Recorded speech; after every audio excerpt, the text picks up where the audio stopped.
first, all the people that you work with, what are some common denominators? Like when people come to you, should they already have money? Can they not have money? Should they be nearing retirement? Could they be far from retirement? Where do you wind up getting the most people, and who could possibly benefit as far as like what the situation looks like? Who could benefit the most besides just being young? Yeah, great question. That's almost impossible for me to answer well. Sure. I'll do my best though. So who can benefit? Anyone.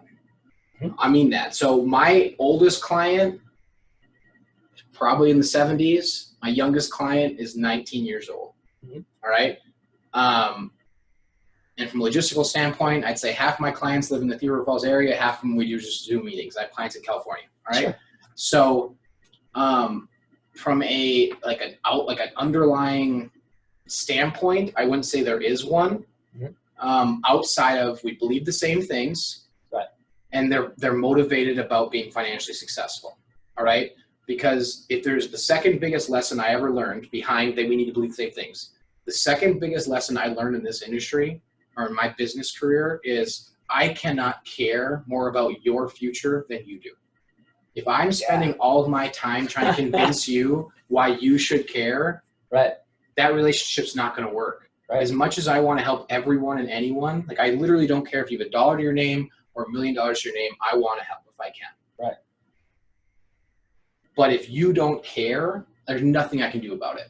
Yeah. And I'm guessing that relates to your world too, is like you could give 100%. All the statistics in the world and all the exercises in the world. If someone just doesn't care, it doesn't matter, right? 100%.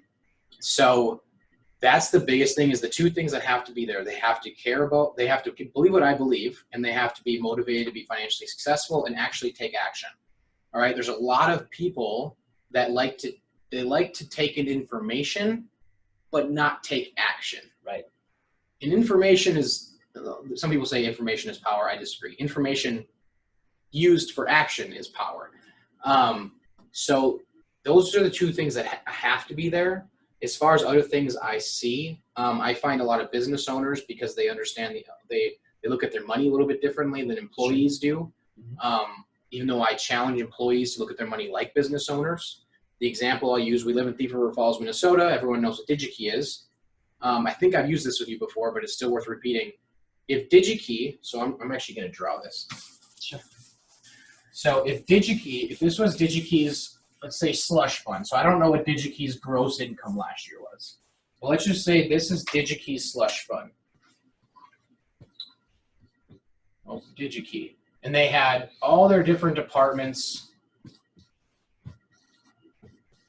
just pulling from the same slush fund. All right. There's no budget involved. They're just pulling until it's empty. How efficient do you think DigiKey would be? That they'd be pretty efficient at emptying the slush fund. Yes, right. But like as a business, that's not an efficient. You can't run a business that way, right? No. This department needs more money than this one. That department might need different types of money or quarterly, monthly, things like that, right? Right. The problem is, as a business owner, we get that. But from a personal standpoint, and the funny thing is many business owners are great with their business money, but not great with their personal money, right? Or they use their business money for their personal expenses. All right. And I'm not saying I'm perfect, so please don't act like I'm preaching to anyone, because I've made mistakes. I still make mistakes. But if we just think about this as a family, it's the same thing. Yep. Unfortunately, so many people, and I don't get paid to make budgets, but I help people with their budgets all the time because it's efficient for planning. Mm-hmm. If so many families have one checking account and everything comes out of it, and at the end of the month, they are just stressed. It's like, oh, I hope I make it through the month. They know they got income coming. They know they make good money. I've had people that make $250,000 a year walk in here almost broke because they just spend, they don't save, right? So the whole thing is, how do we separate and allocate our funds? All right. So I don't remember how I got into that, but hopefully the analogy is helpful. So definitely. So the things that I see is, so I already said, motivated, believe what I believe. Business owners oftentimes think about their money a little differently, but I have a majority, because there's more employees than there are business owners. A majority of my clients are employees of businesses, but they're just really motivated to learn. Sure. And because of the nature of the work that I do, it's not mainstream. It's not the same as the traditional planning, as I hopefully illustrated. Mm-hmm. It has to take a bit of open-mindedness to either learn new things or be different than your friends. All right, because I believe one of the most frustrating things that our society does is tell you to keep up with the Joneses. All right, so I've had so many conversations where people will be like, "Well, my parents do. Sure. Well, my friends do," and I don't want to be confrontational, but it's okay. Do you want the exact same life your parents had? Does money work the exact same way as it did for your parents 30 years ago? Do you want the exact same life, and do you believe the exact same things your friends do? Right. And the answer to those are almost never yes, but we get so pressured to do the exact same things as other people are doing. Right. Like even if like we have a conversation, you believe everything I said, but then you go home and you ask 10 of your friends, well, what are you doing? And none of them are doing it. Nah, I don't want to do that, Drew. My friends aren't doing it.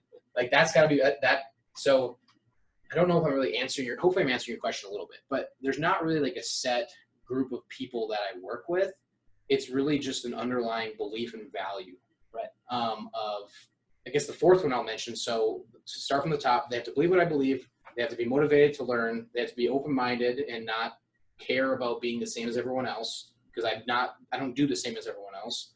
And the fourth thing is they have to be genuinely good people.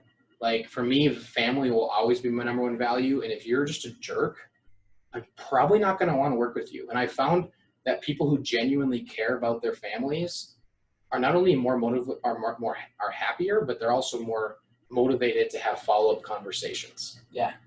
So I'm not trying to alienate anyone, but that's just kind of the way I feel. Yeah, man. I like that a lot. I might have to steal some of that for my own Go for intro stuff.